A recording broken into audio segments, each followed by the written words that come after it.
well, and I will go into the detail with that as well. Cesses and surcharges, cesses particularly are collected for a particular purpose. Health cess, education cess, road cess, इन सब में जितने भी collect होते हैं वो हमारे काम में नहीं आता है, वो स्टेट्स को जाता है उस पर्पस के लिए। स्कूल बनाओ, एजुकेशन सेस। हेल्थ सेंटर में कुछ कमी है, मशीन्स खरीद लो, उसके लिए जाता है health cess. Road cess, road बनाने में जाता है। और जितना कलेक्शन हुआ उससे ज्यादा ही हम स्टेट्स को दे रहे, वो नंबर के साथ मैं अभी बताऊं।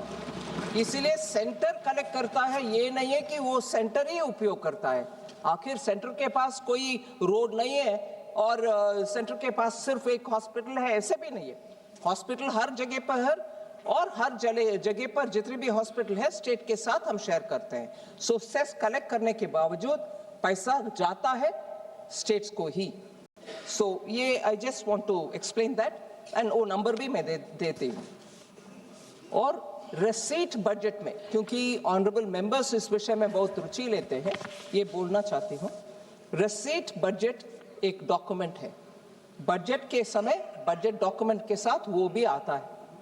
उसमें अनेक्स 4A और 4B देख लीजिए, उसमें CAG ऑडिटेड नंबर का बयान उसमें रहता है, आप देख सकते हैं। हम हमारे बजट को रिफॉर्म करने के रास्ते पे चलते एक नया रिसीट बजट में जोड़ा है, 4C। वो 4C भी ही हर साल आता है।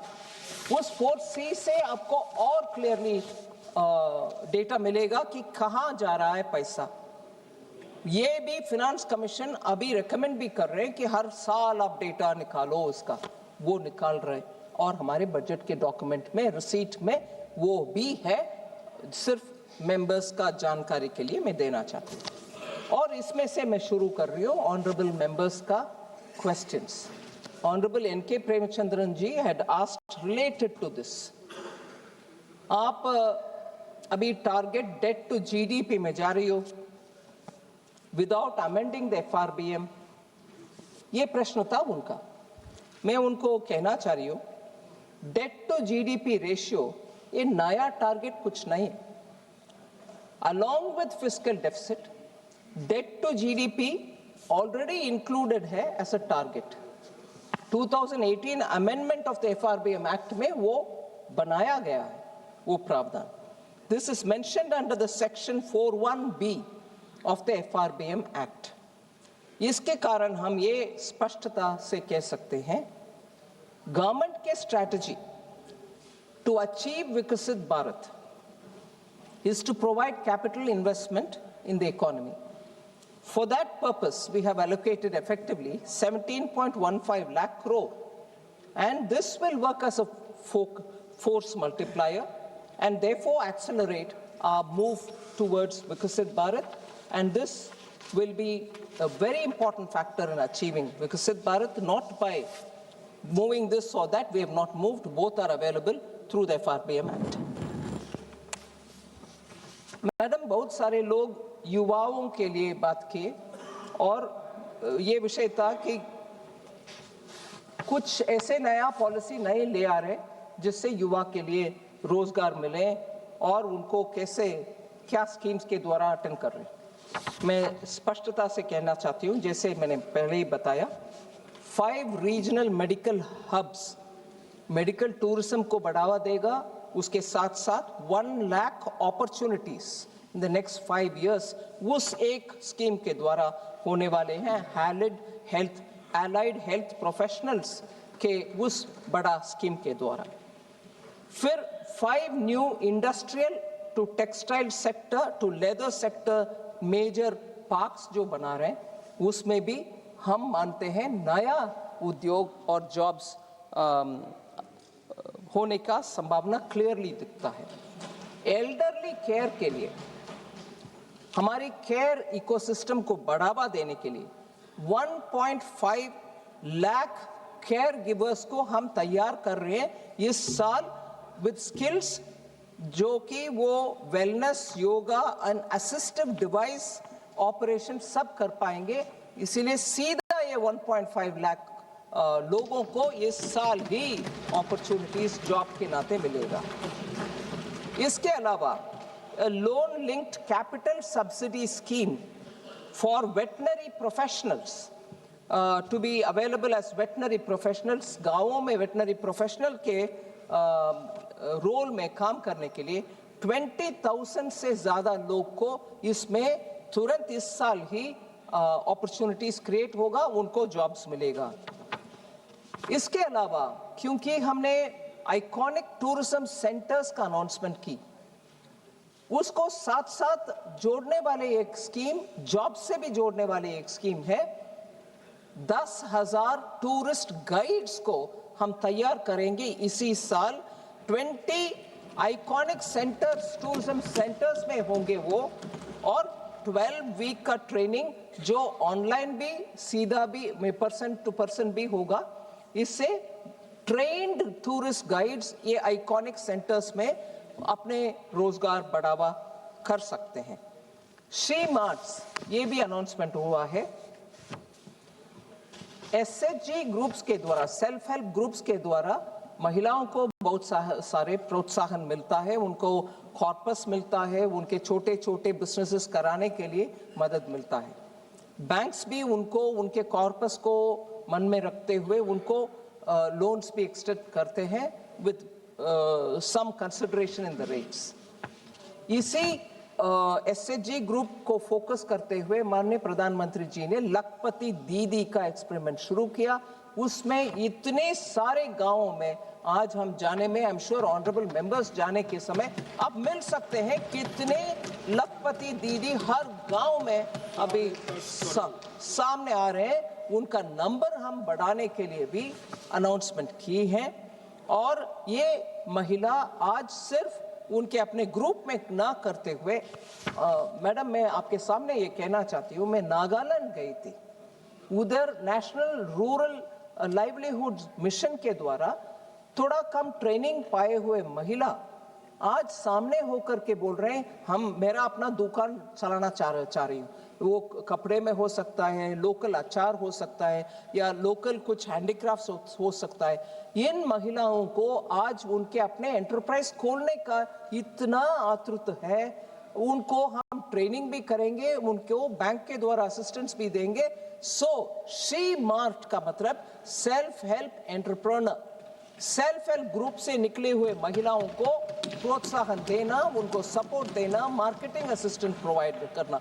इस शी मार्ट का अनाउंसमेंट, ये ट्रांसिशन जो होता है क्रेडिट लेड लाइवलीहुड, उससे बाहर आकर के आज उनके अपने चलाने वाले एंटरप्रेन्योर तैयार करना, वो भी महिला के बीच में, इज अ मेजर अनाउंसमेंट। फिर दिव्यांगजन कौशल योजना, कस्टमाइज ट्रेनिंग देंगे जिनको कैसे किस रूट पे जाना है, with sensitivity and dignity intact for दिव्यांगजन।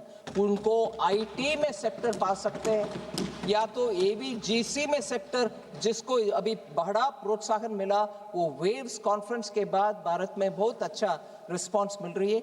इनमें ये दिव्यांगजन लोगों को आईटी सेक्टर में भी और टेक्नोलॉजी सेक्टर में भी, एबीजीसी में भी, हॉस्पिटैलिटी सेक्टर में भी उनको जॉब्स मिलेगा। ऐसे हर एक सेक्टर के ऊपर ध्यान रख के हम जॉब्स के लिए, युवाओं के लिए ट्रेनिंग, इन सब में एआई का एक्सपोजर भी उनको दिलवा रहे। मैडम एग्रीकल्चर के ऊपर बहुत प्रश्न उठाए गए, उनको भी मैं कहना चाह रही हूँ कि टेक्नोलॉजी एआई ड्रिवन एडवाइजरी, वो भारत विस्तार के द्वारा ये मल्टीलिंगुअल एआई टूल होगा।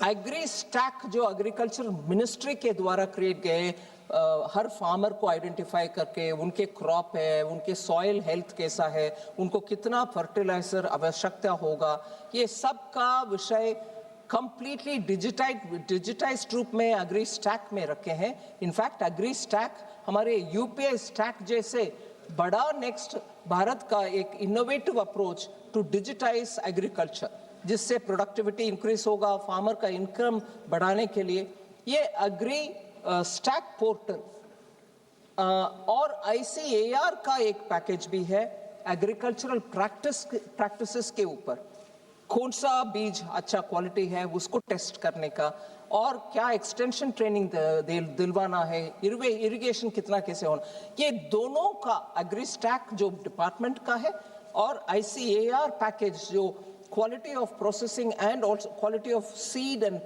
कल्टीवेशन, इन जो दोनों को मिल करके बेटर फार्म प्रोडक्टिविटी के लिए जो साइंटिफिक बेसिस में एग्रीकल्चर मिनिस्ट्री में जो काम हो रहा है उसको पूरा समर्थन हमने स्पष्टता से कही है। इससे फार्मर को रिस्क कम और प्रोडक्टिविटी ज्यादा होगा।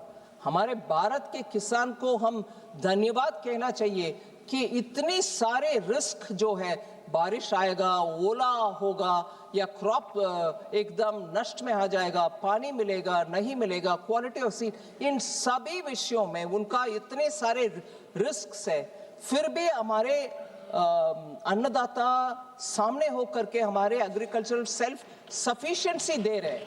उनका अभी डिजिटली सपोर्ट करने के लिए ये महत् प्रयत्न है। वो फाइनेंस मिनिस्ट्री के द्वारा हमने पूरे साथ देने के लिए आगे आ चुके हैं। इसके अलावा high value agriculture and horticulture, क्योंकि डाइवर्सिफाई करने का आवश्यकता भी है, इसी हाई वैल्यू एग्रीकल्चर और प्लांटेशन रिलेटेड मैटर्स में चलते हमने अनाउंस किया कोकोनट प्रमोशन स्कीम। इसके द्वारा old and non productive trees को रिप्लेस कर सकते हैं, हाई यील्डिंग सैपलिंग्स को उपयोग कर सकते हैं। 1 करोड़ फार्मर्स के लिए ये तुरंत बेनिफिट देगा। ये एक अनाउंसमेंट कोकोनट प्रमोशन के, और ये बहुत ही इंपॉर्टेंट है। मैं I would have really appreciated if members of honorable members from particularly from Kerala who spoke about Kerala को कुछ नहीं मिल रहा।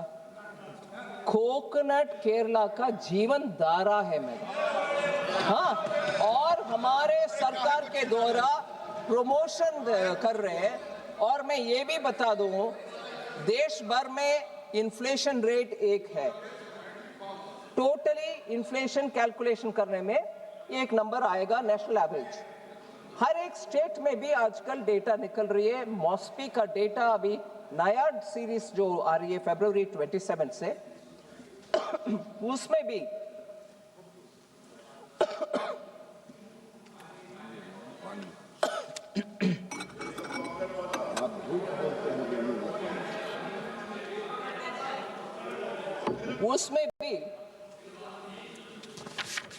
स्टेट्स का इन्फ्लेशन डेटा देते हैं। आप लगातार देख सकते हैं, क्योंकि शॉर्ट सप्लाई की वजह से नारियल भी चाहिए खाने पकाने में और नारियल तेल भी चाहिए।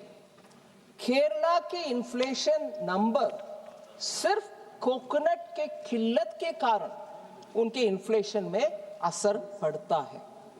भारत सरकार अभी केरल के और कोकोनट ग्रोइंग हर स्टेट में ये प्रमोशन स्कीम के द्वारा कोकोनट सप्लाई भी अच्छा रहे, कोकोनट ऑयल भी हमारे देश में खूब प्रोड्यूस हो, जिसमें स्टेट्स जो ज्यादातर कोकोनट को उपयोग करते हैं उनको डायरेक्टली बेनिफिट मिलेगा। सो फार्मर 1 करोड़ बेनिफिट करेंगे तो कंज्यूमर भी अच्छा कोकोनट मार्केट में आने में ये सुविधा मिलेगा। और आई एम ग्लैड केरल को केरला कंज्यूमर को भी बेनिफिट मिलेगा।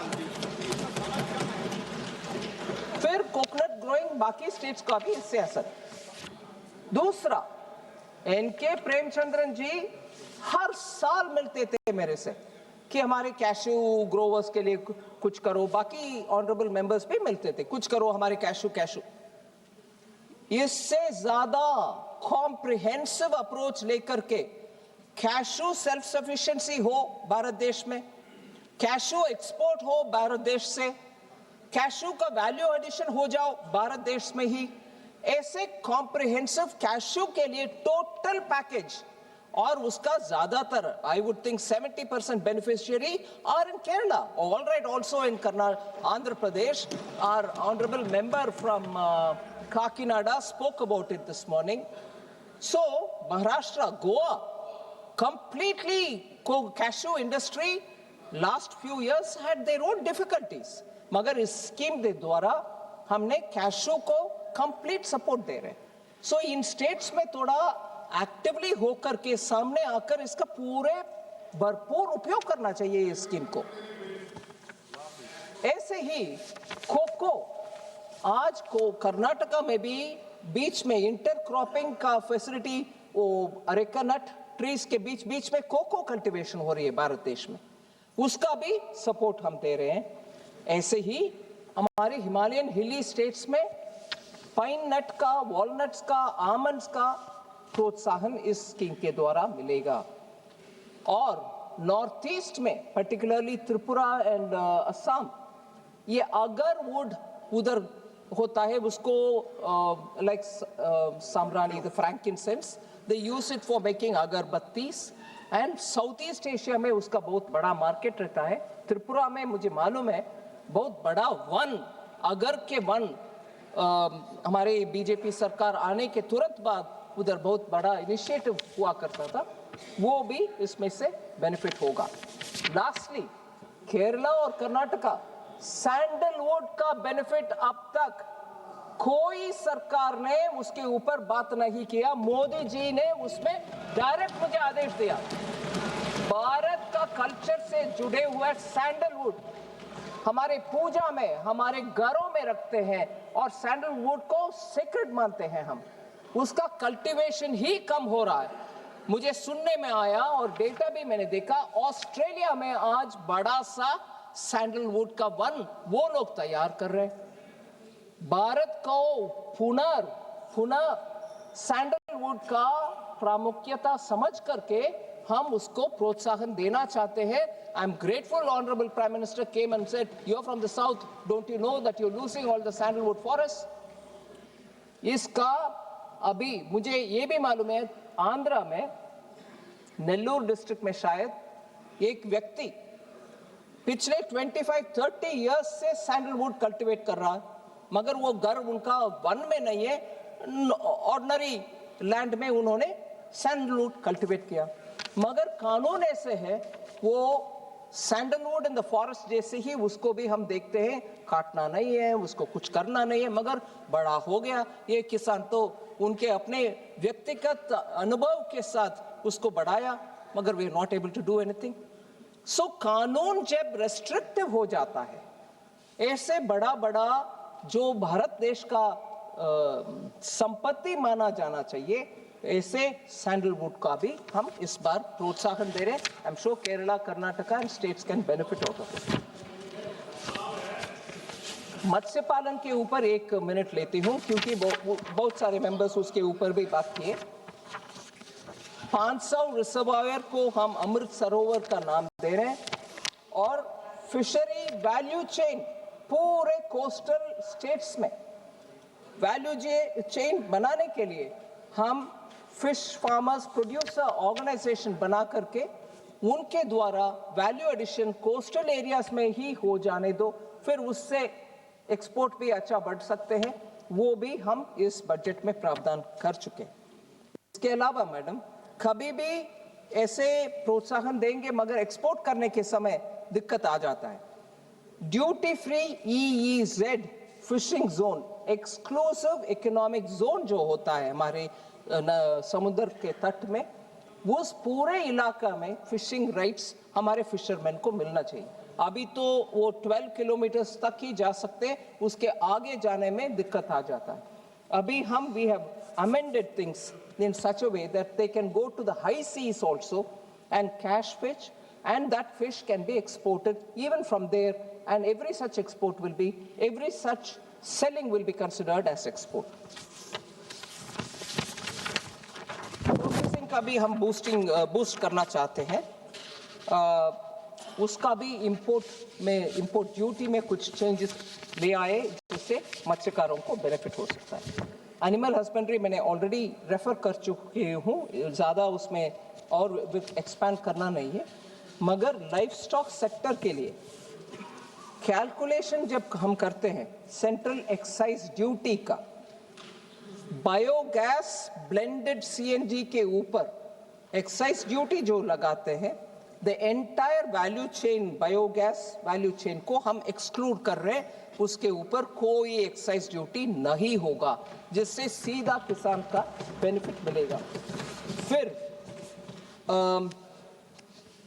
कोऑपरेटिव सेक्टर में बहुत सारे फार्मर्स काम करते हैं, उसको भी इस बजट में टैक्स में राहत दिलाए हैं, क्योंकि वो कैटल फीड उत्पादन करके उनके अपने कोऑपरेटिव सोसाइटी में देते हैं, उसके ऊपर कोई टैक्स नहीं लगेगा। ऐसे ही नेशनल फाइबर स्कीम, जिसमें सिल्क, वूल और जूट का भी हम प्रावधान दे रहे हैं, छोटे छोटे लघु उद्योग काम करते हैं उसमें। ऐसे ही आयुर्वेदा एक्सपोर्ट्स का भी फार्मर्स जो ऐसे हर्ब्स को, जड़ी बूटियों को उत्पादन करते हैं, उनके फील्ड में उगाते हैं, उनको भी लैब सेटअप करके क्वालिटी मेडिसिन तैयार करने के लिए कर रहे हैं। मैडम, एक विषय फार्मर के जब बात करते हैं, फार्मर के ऊपर विषय बात करते हैं, बजट एलोकेशन फॉर फर्टिलाइजर ज्यादातर हम भूल जाते हैं। फर्टिलाइजर के लिए जो भारत में हम कुछ मात्रा में प्रोड्यूस करते हैं, मगर ज्यादातर हम इंपोर्ट करते हैं, खर्च भारत सरकार उठाती है और किसान को कोई कहीं कमी ना हो, और इतने भी इंपोर्ट करो मगर किसान को कमी ना हो। उसके कारण मैडम हमारे बजटरी एलोकेशन इस बार 1.71 लाख करोड़ है इंपोर्ट ऑफ फर्टिलाइजर्स के लिए, और डिपार्टमेंट ऑफ फर्टिलाइजर ने हमारे लिए ये सेफगार्ड करने के लिए इतना एलोकेशन कर दो ऐसे डिमांड किया, हमने पूरे उसको तुरंत मंजूरी भी दे दी है, जिससे फार्मर्स को कोई शॉर्टेज ना हो। और यूरिया सब्सिडी इंटरनेशनल मार्केट का दाम के अनुसार भी कम ज्यादा होते हैं जी, मगर आखिर किसान को किल्लत नहीं होने देंगे हम। ये अमाउंट बार बार दिखाने में नहीं है। आप ये बात बताओ, कोई किल्लत हुआ कि नहीं हुआ? कोई किल्लत नहीं है, कोई किल्लत नहीं है। स्टेट गवर्नमेंट जाकर के जो होर्डिंग करके बैठ रहा या प्लाईवुड इंडस्ट्री को भेज रहा, वो एक्शन लेना चाहिए। नहीं, बिल्कुल नहीं। माननीय मंत्री प्लीज। और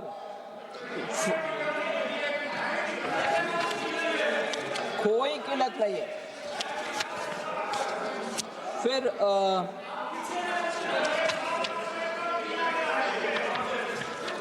मैडम, बार बार बहुत सारे लोग मखाना बोर्ड पिछले बार आपने अनाउंस किया, क्या हो गया? अनाउंस भी किया, अमाउंट भी इंक्रीज किया, और उस मखाना बोर्ड स्कीम के लिए पिछले बार, क्योंकि उस साल ही अनाउंसमेंट हुआ, 30 करोड़ हमने प्रावधान किया बोर्ड के लिए। इस बार वो 90 करोड़ इंक्रीज हुआ है, कम नहीं हुआ, और बिहार सरकार ने जमीन भी उसके लिए एलोकेट कर चुके हैं, सो उसके ऊपर जरूर आगे बढ़ेगी काम। फिर कोई ऑनरेबल मेंबर ने हमसे पूछा कॉटन टेक्नोलॉजी मिशन और मिशन फॉर पल्सेस और mission for vegetables and fruits, क्या हो गया उसका? बहुत अनाउंसमेंट करते हो स्कीम, आखिर क्या हो रहा? ये तीनों को हमने मर्ज कर चुके हैं, और सेंट्रली स्पॉन्सर्ड स्कीम का नाम अभी कृषि उन्नति योजना। इसके तहत ये तीनों के लिए जो पैसा उनको मिलना है वो मिलेगा।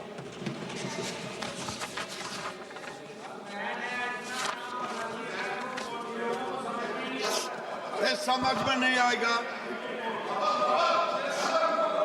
मैडम। माननीय अखिलेश जी बात करने के समय,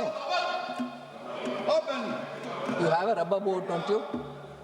Haven't you got a rubber board in Kerala for years? What are you saying about rubber now? Akhilesh Yadav ji ने बात करने के समय बोले no bullet train for UP. एक एक करके मैं आती हूँ, बहुत सारे विषय बोले। क्या कहाँ दिमाग? मैं जवाब देती हूँ आपको, don't worry, you will get an answer. ये कब तक का विषय पूछने से पहले आपकी इंडी अलायंस का विषय सोच लेना। उसको देर करने वाले कौन है पूछ लो, यूबीटी से पूछ लो, जमीन क्यों देर से दिया, उसके वजह से कॉस्ट क्यों बढ़ाया, आपके अलायंस पार्टनर उनसे पूछो भाई, ना कि मेरे से। लैंड समय पर दिए होते अब तक बुलेट ट्रेन चलता होता, लैंड नहीं दिया और जानबूझ करके मुंबई का नुकसान किया, मुंबई का नुकसान करवाया। मैडम, यूपी को